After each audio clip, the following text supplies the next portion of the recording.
구약성경 945쪽 잠언 31장 1절에서 9절까지 말씀 교독으로 읽고 9절을 함께 읽도록 하겠습니다. 르무엘 왕이 말씀한 바 곧 그의 어머니가 그를 훈계한 잠언이라. 내 아들아 내가 무엇을 말하랴. 내 태에서 난 아들아 내가 무엇을 말하랴. 서원대로 얻은 아들아 내가 무엇을 말하랴. 내 힘을 여자들에게 쓰지 말며 왕들을 멸망시키는 일을 행하지 말지어다. 르무엘아 포도주를 마시는 것이 왕들에게 마땅하지 아니하고 왕들에게 마땅하지 아니하며 독주를 찾는 것이 주권자들에게 마땅하지 않도다. 술을 마시다가 법을 잊어버리고 모든 공고한 자들의 송사를 굽게 할까 두려우니라. 독주는 죽게 된 자에게 포도주는 마음이 근심하는 자에게 줄지어다. 그는 마시고 자기의 빈궁한 것을 잊어버리겠고 다시 자기의 고통을 기억하지 아니하리라. 너는 말 못하는 자와 모든 고독한 자의 송사를 위하여 입을 열지니라. 함께 읽겠습니다. 너는 입을 열어 공의로 재판하여 공고한 자와 궁핍한 자를 신원할지니라. 아멘. 기도하겠습니다. 사랑과 은총이 충만하신 주님, 오늘도 새날을 허락하시고 주님 앞에 나와 하루를 시작하게 하시니 감사합니다.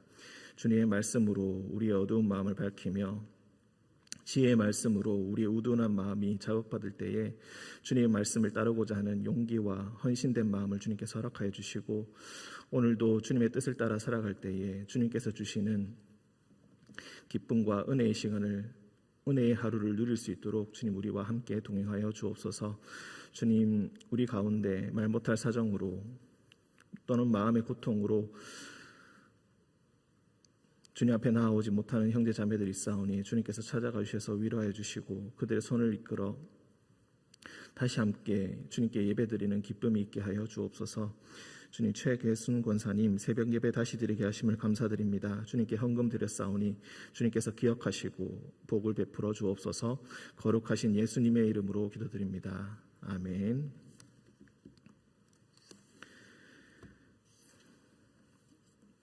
네, 1절 르무엘 왕이 말씀한 바 곧 그의 어머니가 그를 훈계한 잠언이다.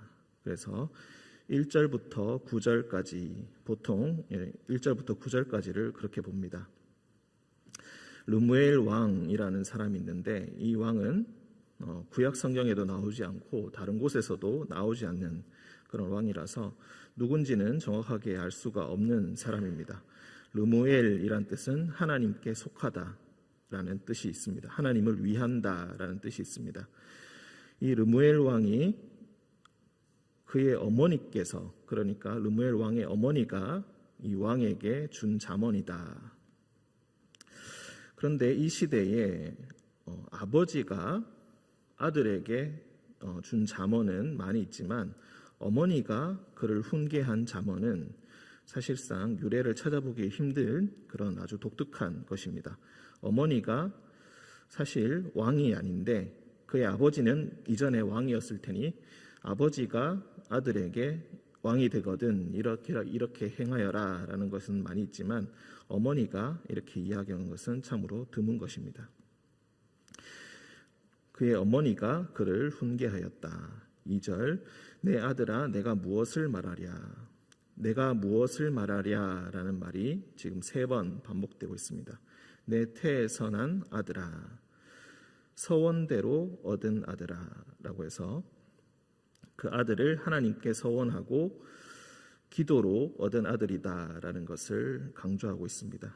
즉 생물학적으로 나에게서 태어났다.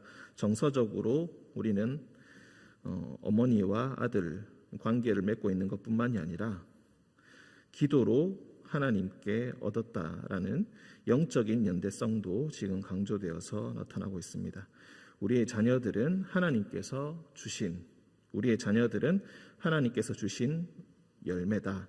그렇기 때문에 단순히 생물학적으로 내 아들이다, 내 딸이다라는 범위를 넘어서 하나님께서 우리에게 맡겨주신 한 소중한 생명이다라는 것이 이 말씀이 우리에게 주는 바 그 의미가 있습니다.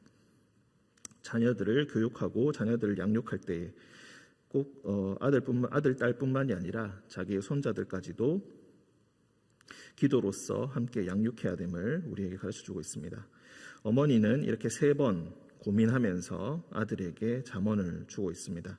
내가 무엇을 말해 주어야 할까? 내가 정말로 중요한 것을 너에게 전해준다면은 내가 무엇을 너에게 말할 수 있을까? 이렇게 고민하고 이야기하고 있습니다. 3절, 내 힘을 여자들에게 쓰지 말며. 여기서 힘이라는 것은 물리적인 폭력을 이야기하는 것이 아니라 여기 이 힘의 첫 번째 의미는 사실 정력을 의미합니다. 즉 성적인 욕망과 성적인 방종에 빠지지 말 것을 충고하고 있습니다. 그리고 두 번째, 왕들을 멸망시키는 일을 행하지 말지어다.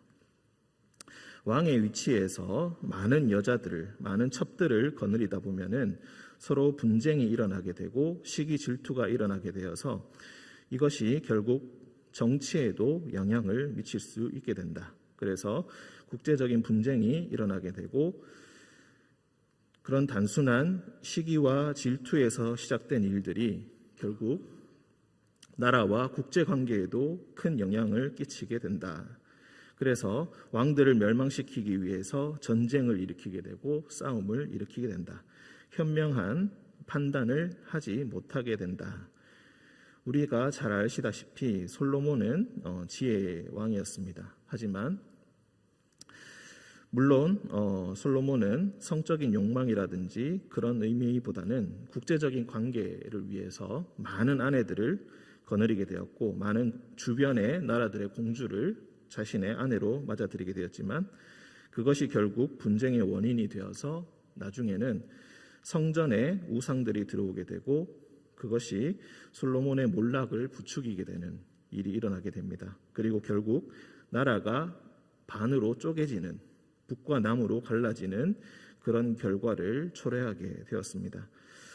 이 말씀을 우리가 상기해 볼 때 르무엘 왕의 어머니가 한 이 말씀이, 이 말이 무엇을 말할까 하면서 한 첫 번째 말이라는 것을 우리가 생각해 볼 때 이 말씀의 중요성을 다시 한번 생각해 볼 수가 있겠습니다.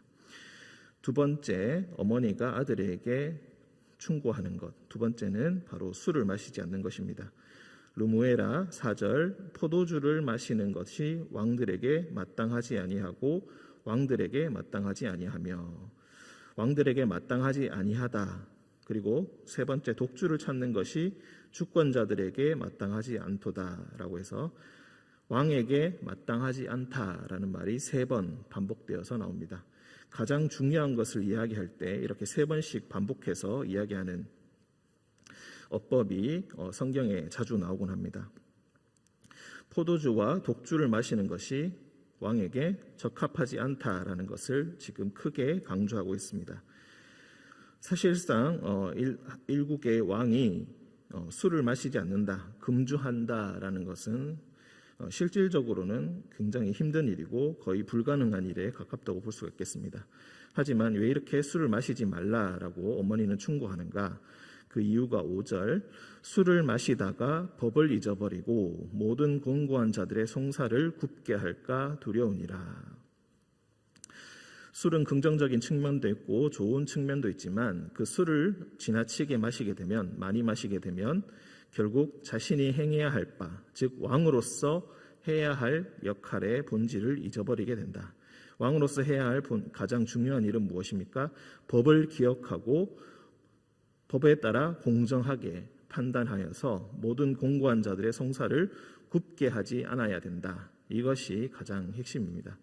왕은 가장 고도의 윤리적이고 정치적인 판단, 그리고 나라의 중요한 일들을 판단해야 할 위치에 서 있는데 몸과 마음의 스트레스로 인하여서 그것을 풀기 위해서 술을 마시는 것도 좋지만 그 술을 마시다가 결국 자신이 해야 할 바를 잊어버릴 수가 있기 때문에 이것을 스스로 절제하고 금하라라고 그렇게 이야기합니다.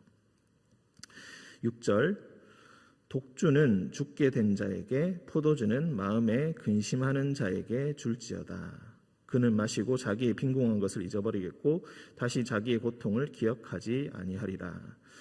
포도주와 독주라는 것은 왕으로서 너가 힘든 건 이해하지만 너보다 더 마음에 공고한 자들, 이제 곧 죽게 된 자들, 마음에 크게 근심하고 있는 자들의 것이다. 술은 그들에게 주고 그들에게 마시게 하라.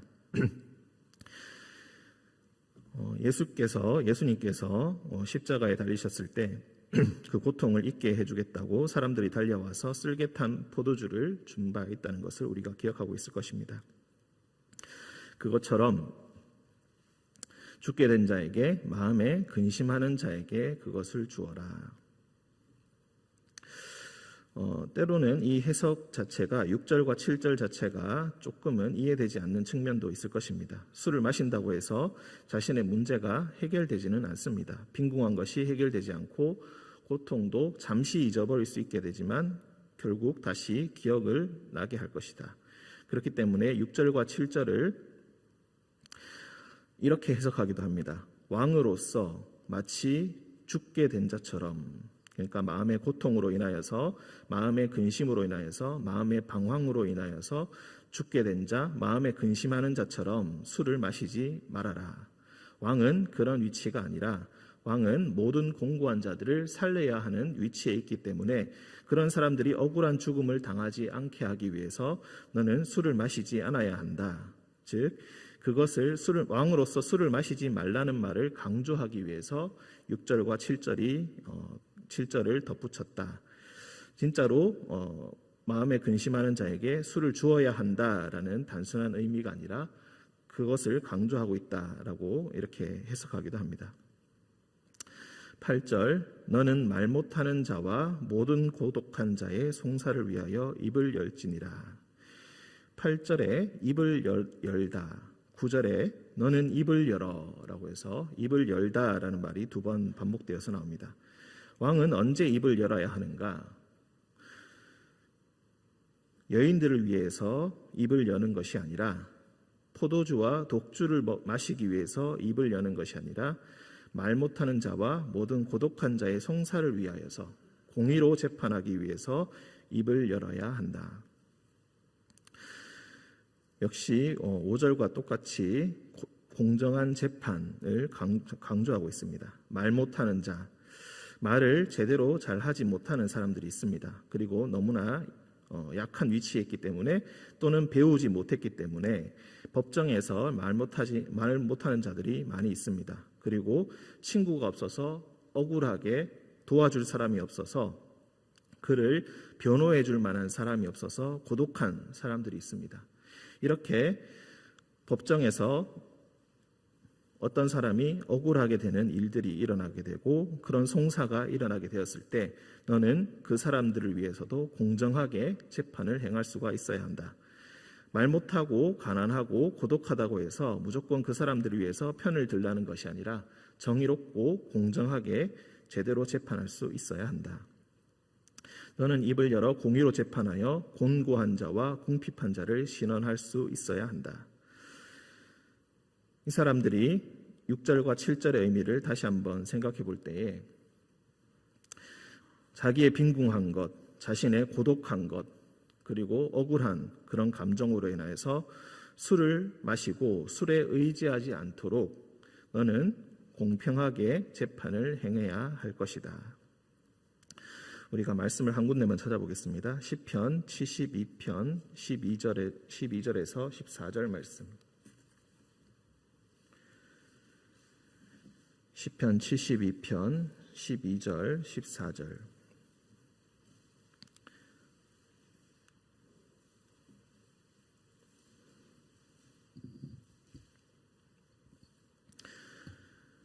시편 72편은 솔로몬의 시입니다. 12절부터 14절까지 우리 한 목소리로 읽도록 하겠습니다. 그는 궁핍한 자가 부르짖을 때에 건지며 도움이 없는 가난한 자도 건지며 그는 가난한 자와 궁핍한 자를 불쌍히 여기며 궁핍한 자의 생명을 구원하며 그들의 생명을 압박과 강포에서 구원하리니 그들의 피가 그의 눈앞에서 존귀히 여김을 받으리로다. 아멘. 마지막에 그들의 피가 그의 눈앞에서 존귀히 여김을 받는다라는 말이 나옵니다. 여기서 피라는 것은 생명을 의미합니다. 그들은 누구입니까? 앞서서 나온 궁핍한 자, 도움이 없는 가난한 자, 궁핍한 자. 그들의 생명이 왕의 눈앞에서, 여호와의 눈앞에서 존귀히 여김을 받을 것이다. 공정한 재판을 하고 그리고 그 사람들을 왕이 도와줌으로 말미암아서 그들의 생명도 똑같이 존귀히 여김을 받게 될 것이다.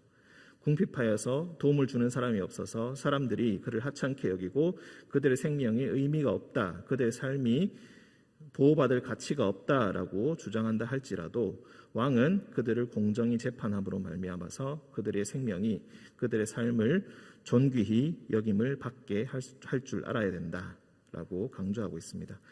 이 말씀이 다시 말씀으로 돌아와서 8절과 9절의 의미를 조금 더 명확하게 밝혀주고 있습니다. 솔로몬도 이것을 자신의 시를 통하여서 강조하고 있고 공평하게 재판하는 것의 중요성에 대해서 이야기하고 있습니다. 1절에서 9절까지 그의 어머니가 그에게 준 왕으로서 해야 할 가장 중요한 역할은 바로 곤고한 자들을 보호하는 것입니다. 말 못하고 고독한 자들을 보호해 주는 것입니다. 그것을 하기 위해서 단순히 술이나 독주나 포도주를 줌으로써 위로할 수도 있겠지만 그것보다 더 중요한 것은 공평하게 재판하는 것입니다. 실제로 정말로 마음에 큰 고통을 당하는 자들에게 필요한 것은 어쩌면 잠시 있을 위로보다는 공평한 정의 그리고 공의가 실행되는 것이 실제로 그들의 마음에 위로를 베풀어 줍니다. 왕으로서 해야 할 가장 중요한 역할은 무엇인가? 여호와의 정의와 공의를 실현한다는 것은 어떤 것인가? 그것이야말로 진실로 모든 자들에게 위로를 주고 그리고 희망을 주고 소망을 주는 것이다. 이 말씀이 여러분과 여러분의 자녀들에게 교훈이 되고 이 말씀을 따라서 살 때에 주님께서 위로하심과 주님께서 공의를 베푸심이 오늘 하루 여러분의 삶에 함께 하시기를 간절히 기원드립니다. 함께 기도하겠습니다. 사랑과 은총의 주님, 우리의 마음이 고통받을 때에 주님의 정의와 공의를 부르짖습니다.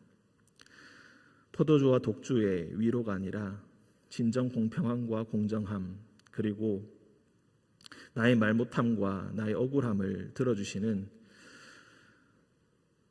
주님의 존재가 때로는 너무나 그립고 때로는 너무나 필요할 때가 있습니다. 주님, 우리의 마음을 모아 주님께 간절히 기도드릴 때에 주님께서 우리의 기도를 들어주시고 또한 우리에게 무엇인가 말하기 위해서 망설이고 고민하고 있는 자들의 그 말을 우리도 역시 귀를 열어 듣게 하시고 우리의 입을 열어 그들에게 위로와 주님의 말씀을 전하여 줄 수 있는 주님의 자녀로 오늘 하루를 살아가게 하여 주옵소서.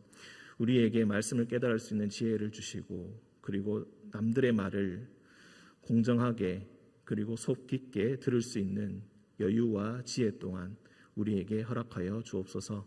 거룩하신 예수님의 이름으로 기도합니다. 아멘.